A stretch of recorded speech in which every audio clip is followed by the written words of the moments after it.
Listen up, buyers and sellers. We all have expectations for your exciting closing day, but I'm here to give it to you straight. Closing day can be really stressful for both parties, and I'm going to tell you why, but most importantly, how to fix the problems before they happen. This way, you can feel just as good at the end of the day as you woke up that morning. Stay to the end to learn how bad closing day can be if you don't set yourself up for success now. Hi, I'm Megan Proper, a realtor specializing in the Huron County area and providing families with down-to-earth real estate advice. If you've watched my previous videos on the explanations of closing costs for both buyers and sellers, you'll know now what to expect from the legal and money side. But who has explained what you should expect at the house?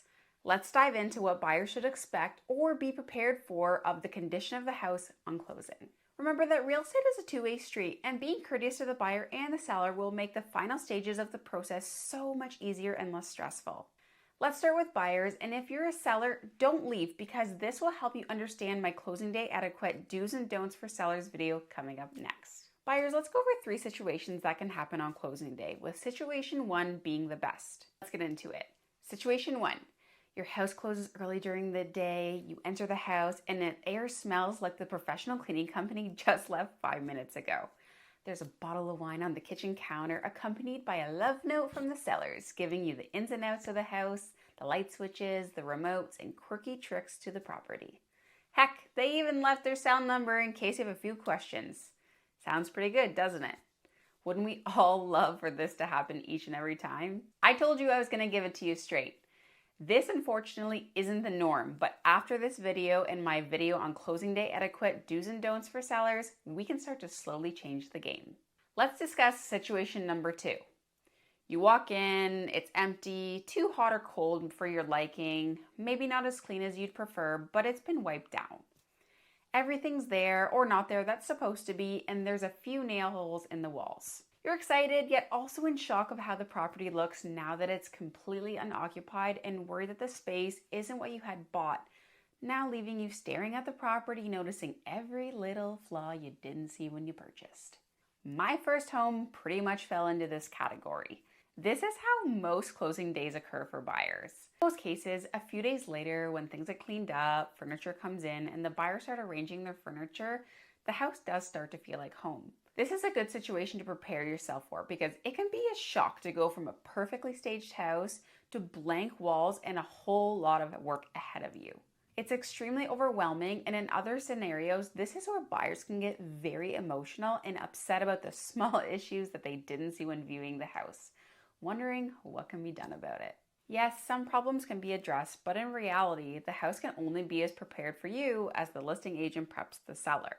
So before you write your offer to purchase, I want you to make a list of expectations for the condition of the house on closing that you wish to have. This will help your realtor prepare you and the sellers on what to expect on closing. If you want to get down to the nitty-gritty details, you will need to outline that in your offer so there are no issues on closing and everyone can walk away happy. I'm going to go over this in more detail with our third situation. All right, our last situation may make you cringe. You walk into the house and it looks like a bank sale.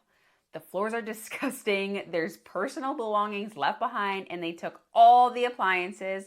The garbage that doesn't go out for 2 weeks is still full, and the alarm system is ringing with no knowledge of how to turn it off. What a mess, right? You're now calling your realtor, crying or yelling. Either way, you're freaking out. Here's how you're going to attempt to avoid this. When I say attempt, sellers may not execute your wishes perfectly, but you can set some ground rules. Add extra clauses into your purchase agreement stating you want the house left in broom-swept condition, all garbage and recycling, and personal belongings are to be removed from the property. All screw or nail holes need to be filled, sanded, primed, and painted. And yes, you would need to be that specific if you're going to be picky about the holes left in the walls, unless you would like some painted bumps on your walls. Most buyers are okay with a few holes to patch, knowing that they're going to refresh the paint anyway, but be specific in writing if you're going to complain about the DIY handy job work on closing day.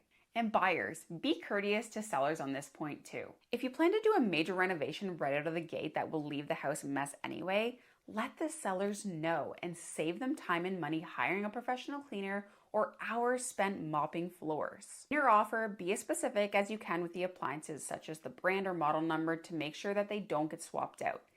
Yes, it happens. No, it's not right, and it will get fixed, but it's easier to have it in writing. To lead up to your closing day, schedule your final walkthrough a day or two before closing.